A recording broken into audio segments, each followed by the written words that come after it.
Mad Love is a one-shot by Dini and Bruce Timm, released in 1993. Our story begins in a dentist's office where Commissioner Gordon has reluctantly come as part of his police physical. Unfortunately, the Joker and Harley Quinn have taken over the place and they're about to remove his teeth. Batman shows up and immediately sets off Joker by calling him sloppy and predictable. Joker in turn takes his frustrations out on Harley. Back at the hideout, Harley is trying to get the Joker's attention. Once again, the Joker blames her for his failures and abuses Harley before throwing her out. Harley decides to use Joker's discarded plan to capture and kill Batman so she can have Joker to herself. She thinks back to her days at Arkham Asylum about how she became enamored with the Joker. He opened up to her and she felt sympathy for him. She offers to help Batman bring him in. Once Batman is distracted by a robot Joker, she knocks him out with some kind of sedative. Batman wakes up chained upside down. Harley is feeding Batman to a tank of piranhas. Joker threw out the plan because he couldn't get the fish to smile, but Harley has put a twist on it. Harley Quinn, abused and thrown out by the Joker, has decided to impress him. The Dark Knight is currently hanging upside down, chained over a tank of piranhas who, despite their frowning mouths, will appear to be smiling to Batman when he's lowered into the tank to meet his end. Once Batman is gone, Harley and Joker can live happily ever after. Batman laughs at her for her foolishness. Joker has a million fake sob stories. Batman talks Harley into calling Joker. He'll never believe Batman is dead unless he sees it. Joker is not happy to hear that Harley is doing his work for him. He busts in, yells at Harley, and throws her out a window.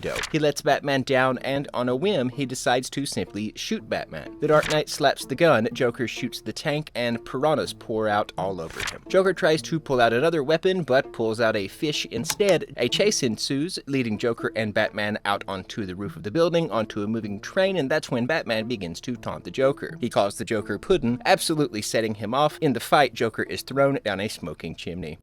Batman vs. Robin #1 was released in May of 2022, and you can buy it using the affiliate link below. Coming off the events of Batman Superman World's Finest and Shadow War, writer Mark Waid brings back a fan favorite and pits Damian and Bruce against each other in a quick but epic read. When Bane broke Alfred's neck right in front of him, Damian blamed himself, and so he set out into the world on his own in search of what might, at last, make him feel whole. Our story begins on a rainy night at Wayne Manor. He now lives in Gotham City proper, but something, perhaps nostalgia, has drawn him here. There's a knock at the door. It's Alfred. They head down to the Batcave to run some tests where they find Damian sitting on the giant penny, and he brought friends. Batman has Alfred hide as something doesn't feel right. Damian jumps off the penny just as Timm Hunter zaps it with magic, launching it at Wayne. He disappears in the commotion and then reappears as Batman. Alfred is back from the dead via unknown means, and Damian is attacking Batman. Jakeem Thunder, under Damian's control, summons the genie he commands to bring life to the giant dinosaur in the Batcave. Alfred tries to talk sense into Damian, but he thinks it's a trick and tries to stab him. Batman decides to do a tactical retreat, but Alfred nearly falls into a pit. That's when Damian pulls out a gun. He shoots Batman, and they both fall, but Batman's cape is bulletproof. He just manages to grab a ladder that leads to a dock. Something has Damian, something evil. Alfred insists he can help, and Batman reluctantly agrees. Bruce, now sure Alfred is really back, hugs his surrogate father. Batman uses a magical key to visit Zatanna and finds her caught in Schrodinger's noose. She is both alive and dead. She alters the key to take Batman and Alfred to a place where they can find out what Damian did. Meanwhile, Damian approaches the one helping him, demanding better tools. Batman is tracking down the Riddler, who seems to be putting less work into his riddles. He's robbing a museum filled with dozens of people dressed as the Riddler. They're decoys, professional stuntmen. Batman is beating up fake Riddlers when he spots the real deal. The Riddler pulls out a gun and Batman tackles him through a window. He was stealing a Fabergé egg? It's worth a hefty 15 million Freedom Eagle dollars. Batman questions the Riddler, but he's acting strange, and suddenly 3 lights appear. Batman is knocked unconscious. The Riddler is spotted in Amsterdam, and more hijinks ensue when Batman finds someone hired Deathstroke to protect Riddler. Green Arrow arrives and unceremoniously knocks out Deathstroke with his patented Sleepy Time arrow. They chase Riddler, who gets away twice and uses a neurotoxin to make Green Arrow attack Batman. Batman manages to provide Green Arrow with an antidote. Thing is, Batman put a tracker on Riddler. So what's in the egg?